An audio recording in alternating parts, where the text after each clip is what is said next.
Olá! Hoje a gente vai mergulhar em uma das ideias mais intrigantes e paradoxais da teologia cristã.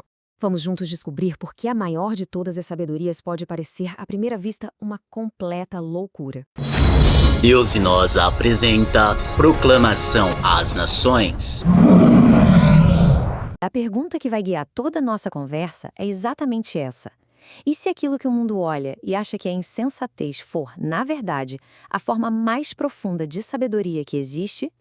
Essa pergunta nos coloca bem no centro de um dos maiores mistérios da fé.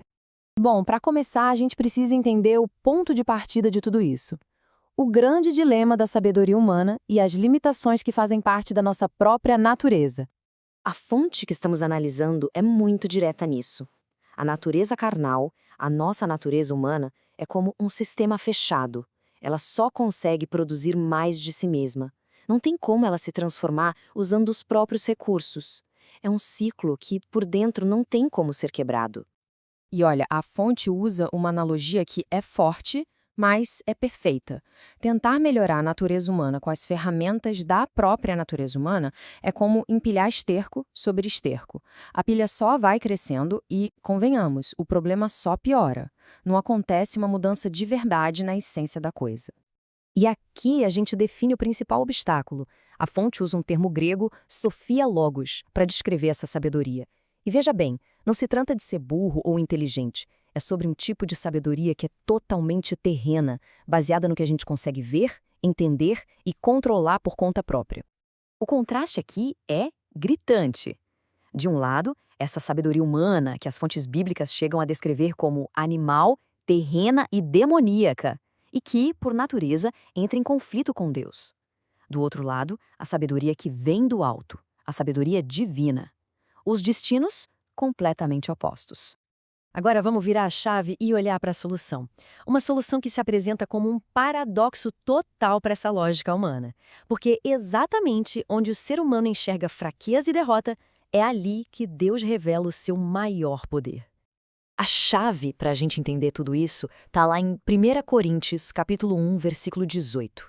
É aqui que o paradoxo é colocado na mesa, de forma direta. A mensagem da cruz tem um duplo sentido dependendo de quem a escuta. E para a gente sentir o impacto dessa mensagem, a fonte nos lembra o que a cruz, ou stauros em grego, realmente significava naquela época. Não era um símbolo de honra de jeito nenhum.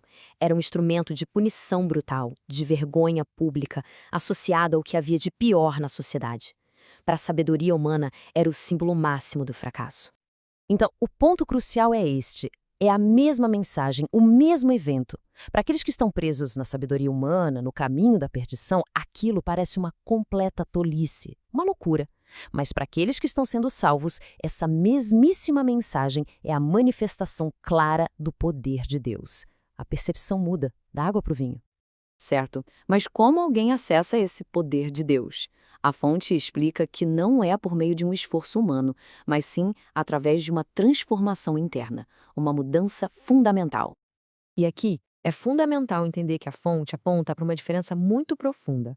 Uma coisa é o batismo como um ritual externo, outra é a transformação real que ele deveria simbolizar. Nem todo batismo é igual. A distinção fica bem clara aqui.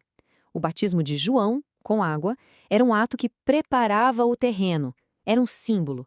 Já o batismo de Jesus, com o Espírito Santo, é o evento que transforma. Um simplesmente lava o corpo, o outro cria uma natureza nova. Um aponta o caminho, o outro é o próprio caminho que leva à salvação. E é aqui que tudo se conecta, sabe? A questão não é reformar ou dar uma melhorada na velha natureza carnal, aquela do esterco sobre esterco. A questão é receber algo inteiramente novo, uma natureza espiritual que vem diretamente de Deus.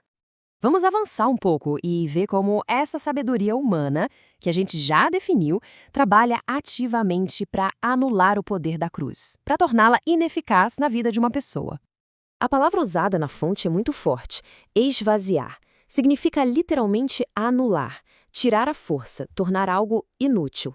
É um ato, deliberado ou não, de neutralizar o poder que está disponível na cruz. Então, a pergunta que não quer calar é: como isso acontece? Como é que algo tão poderoso pode ser tornado sem efeito? E a resposta nos leva de volta para o começo de tudo. Acontece quando a confiança é colocada na Sophia Logos, na eloquência, nos argumentos brilhantes, na filosofia humana, em vez de uma rendição à mensagem simples e poderosa da cruz. É tentar intelectualizar, sabe? Tentar controlar aquilo que só pode ser recebido pela fé. E as consequências disso, segundo a fonte, são bem sérias.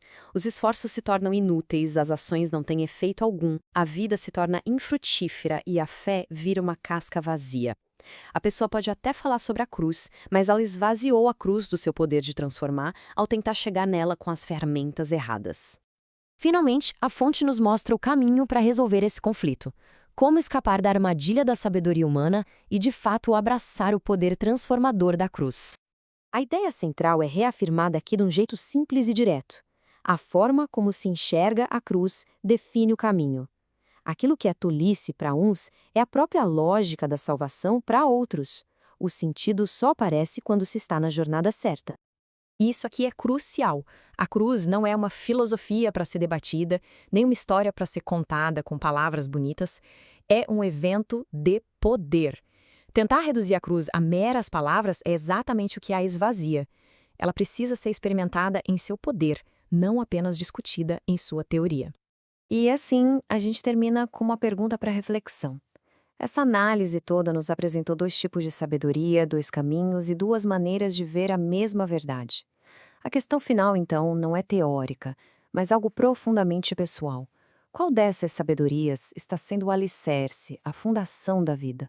A humana, que acaba por anular tudo, ou a divina, que é, na verdade, o próprio poder de Deus?